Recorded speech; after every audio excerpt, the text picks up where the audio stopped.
আসসালামু আলাইকুম। শুরু করছি জনপদের খবর, সঙ্গে আছি আমি সামির হোসেন। এখনকার এই সংবাদ আয়োজন একই সঙ্গে চ্যানেল আইয়ের ইউটিউব চ্যানেল এবং চ্যানেল আইয়ের ওটিটি প্ল্যাটফর্ম আইস্ক্রিনে লাইভ স্ট্রিম হচ্ছে। খুলনা মহানগরীর সোনাডাঙ্গায় এনসিপির খুলনা বিভাগীয় প্রধান ও জাতীয় শ্রমিক শক্তির সংগঠক মোতালেব শিকদার গুলিবিদ্ধ হয়েছেন। চিকিৎসকরা জানিয়েছেন গুলি তার মাথার চামড়া স্পর্শ করে চলে যায়। এতে রক্তক্ষরণ হলেও তার অবস্থা আশঙ্কামুক্ত।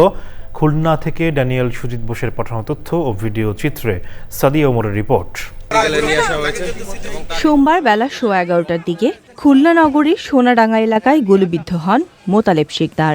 স্থানীয়রা জানিয়েছেন, গুরুতর আহত অবস্থায় তাকে নগরের 250 শয্যার হাসপাতালে নেন পথচারীরা। অবস্থার অবনতি হলে মোতালেবকে খুলনা মেডিকেল কলেজ হাসপাতালে পাঠানো হয়। হাসপাতাল কর্তৃপক্ষ জানিয়েছে, গুলিটি মোতালেব শিকদারের মাথার বাঁ পাশে বিদ্ধ হয়েছে। এতে প্রচুর রক্তক্ষরণ হয়। মোতালেবের সিটি স্ক্যান সহ প্রয়োজনীয় পরীক্ষা নিরীক্ষা করা হয়েছে। 11টা বাজে এর আমার বউ আমার কান্দে দিছে, কি হয়েছে? আপনার ছেলের গুলি করছে, তাড়াতাড়ি নামেন। সূক্ষ্ম বিচার চাই, আর কিছু চাই না। সূক্ষ্ম বিচার চাই, সূক্ষ্ম বিচার চাই। এটা কেন, কোন কারণে এটা সংঘটিত হয়েছে, এটা সুষ্ঠু তদন্ত করার মাধ্যমে এটা আমাদের সামনে খোলাসা করা দরকার। বিগত সময়ের আইন শৃঙ্খলা পরিস্থিতির অবনতির কারণে যে আমরা দেখছি যে আমাদের বিভিন্ন সময় আমাদের এই যে জুলাই যোদ্ধা থেকে শুরু করে বিভিন্ন রাজনৈতিক ব্যক্তিবর্গ আক্রমণের শিকার হচ্ছে, আমরা এখানে খুবই শঙ্কিত। পুলিশ জানিয়েছে, গুলিবিদ্ধ মোতালেব শিকদারের পরিচয় তার পকেট থেকে পাওয়া একটি ভিজিটিং কার্ডের মাধ্যমে নিশ্চিত করা হয়। চিকিৎসা চলতেছে, আর ঘটনা কোথায় ঘটছে, কে ঘটাইছে, কিভাবে ঘটছে, এগুলো আমরা আমাদের টিম কাজ করতেছে। ফিল্ডে 2টা টিম আছে ঘটনাস্থলে। আমরা খুব শীঘ্রই আপনাদের মূল রহস্য উদ্ঘাটন করে আপনাদের জানাতে পারব। এই ঘটনায় তদন্ত চলছে বলে জানিয়েছে police. Sadia Omar, channel I. সারা দেশে বাড়ছে ঠান্ডাজনিত নানান রোগ।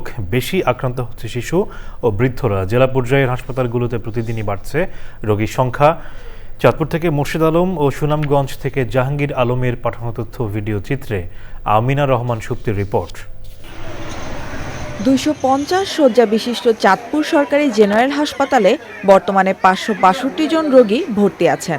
হাসপাতালের শিশু ওয়ার্ডে 40টি বেডের বিপরীতে শিশু রোগী ভর্তি আছে 150-রও বেশি। এসব শিশু রোগীর মধ্যে 6 মাস থেকে 1-1.5 বছর বয়সী শিশুর সংখ্যা বেশি।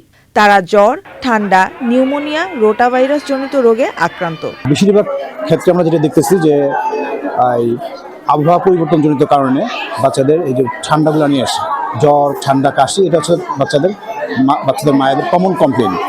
বিছানা সংকটে করিডোর এবং বারান্দার মেঝেতে বিছানা পেতে চিকিৎসা নিচ্ছেন রোগীরা। এবার বুকের মধ্যে কফ জমছে, দিলে জ্বরটা কমে, আবার ডোজ দেওয়া শেষ হয়ে যায়, পরে আবার পাতলা পায়খানা হয়, পরে বমি আছে। এখন চিকিৎসা হইতেছে, ডাক্তার ওষুধ দিতেছে, খাইতেছে। এই সব মিলিয়ে আল্লাহর রহমতে মোটামুটি একটু সুস্থ আছে আলহামদুলিল্লাহ। সুনামগঞ্জ সদর হাসপাতালে বেড়েছে ঠান্ডাজনিত রোগে আক্রান্ত শিশু রোগীর সংখ্যা। প্রতিদিনই নিউমোনিয়া, জ্বর, কাশি ও শ্বাসকষ্টে আক্রান্ত হয়ে হাসপাতালে ভর্তি হচ্ছে শিশু। নির্ধারিত শয্যার দ্বিগুণ রোগী সামলাতে হিমশিম খাচ্ছে হাসপাতাল কর্তৃপক্ষ। খাস, তাপ, সর্দি, এই সমস্যা, ঠান্ডা ঠান্ডা লাগছে, একটু সমস্যা হচ্ছে। খালি জ্বর উঠে, জ্বরটা কি বমি করছে, বমিটা কি আমরা বাচ্চার রক্ত দোষ ধরিলি।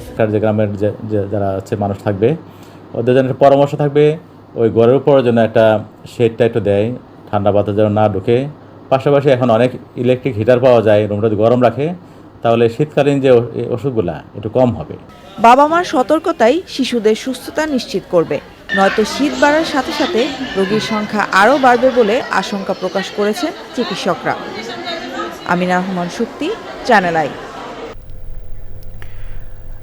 আসন্ন জাতীয় সংসদ নির্বাচনে প্রতিদ্বন্দ্বিতা করতে কুড়িগ্রামের 4টি আসন থেকে বিভিন্ন রাজনৈতিক দল ও স্বতন্ত্র প্রার্থীরা মনোনয়নপত্র সংগ্রহ করেছেন। জেলা রিটার্নিং অফিসারের কার্যালয় থেকে জেলা প্রশাসক অন্নপূর্ণা দেবনাথের কাছ থেকে মনোনয়নপত্র সংগ্রহ করেন। কুড়িগ্রাম 2 আসন থেকে বিএনপি মনোনীত প্রার্থী সোহেল হোসনাইন কায়কোবাদ। কুড়িগ্রাম 1 আসন থেকে এ পর্যন্ত মনোনয়নপত্র সংগ্রহ করেছেন বিএনপি থেকে সাইফুর রহমান রানা, জাতীয় পার্টি থেকে একে মোস্তাফিজুর রহমান, ইসলামী আন্দোলন থেকে হাসিবুল বারী রনি। কুড়িগ্রাম 2 আসন থেকে বিএনপির সোহেল হোসনাইন কায়কোবাদ ছাড়াও স্বতন্ত্র প্রার্থী অবসরপ্রাপ্ত মেজর জেনারেল আসমা আমিন, সিপিবি থেকে আনসার আলী, নাগরিক ঐক্য থেকে অবসরপ্রাপ্ত মেজর আব্দুস সালাম মনোনয়নপত্র সংগ্রহ করেছেন। রাজশাহী জেলার গোদাগাড়ি তানোর ১ আসন থেকে বিএনপি মনোনীত ধানের শীষ প্রতীকের প্রার্থী অবসরপ্রাপ্ত মেজর জেনারেল শরীফ উদ্দিনের পক্ষে মনোনয়নপত্র তোলা হয়েছে।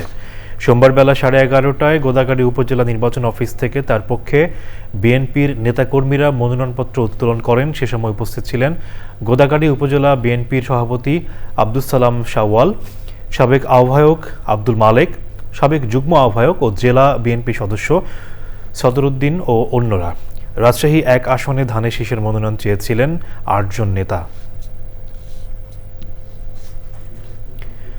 ময়মনসিংহের ভালুকায় ধর্ম অবমাননার অভিযোগে দীপুচন্দ্র দাস নামে এক যুবককে পিটিয়ে হত্যার পর মরদেহ পুড়িয়ে দেওয়ার মামলায় গ্রেপ্তার ১২ আসামিকে ৩ দিন করে রিমান্ড আদেশ দিয়েছেন আদালত।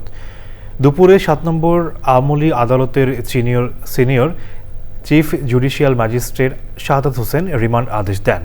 চিফ জুডিশিয়াল ম্যাজিস্ট্রেট আদালতের পরিদর্শক শেখ মোস্তাসিনুর রহমান বলেন, শুক্রবার বিকেলে নিহতের ছোট ভাই অপুর চন্দ্র দাস বাদী হয়ে অজ্ঞাতনামা ১৫০ থেকে ১৬০ জনকে আসামি করে ভালুকা থানায় মামলা দায়ের করেন। উপজেলার বিভিন্ন জায়গায় অভিযান চালিয়ে ঘটনার সাথে জড়িত মোট ১২ জনকে গ্রেপ্তার করে র্যাব ও পুলিশ। ১২ আসামিকে রিমান্ড আবেদন করে আদালতে পাঠালে বিচারক প্রত্যেককে ৩ দিন করে রিমান্ড আদেশ দেন।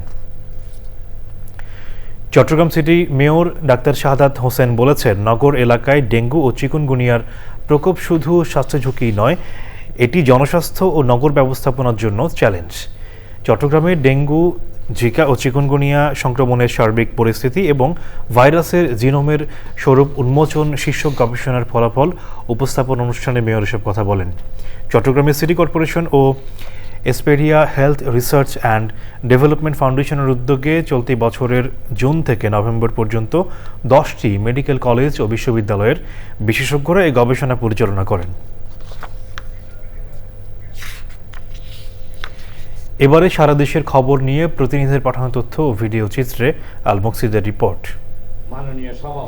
চট্টগ্রাম ও খাগড়াছড়ি জেলায় সংগঠিত সড়ক দুর্ঘটনায় ক্ষতিগ্রস্ত পরিবার ও নিহতদের পরিবারদের আর্থিক সহায়তার চেক বিতরণ করেছে বিআরটিএ ট্রাস্টি বোর্ড।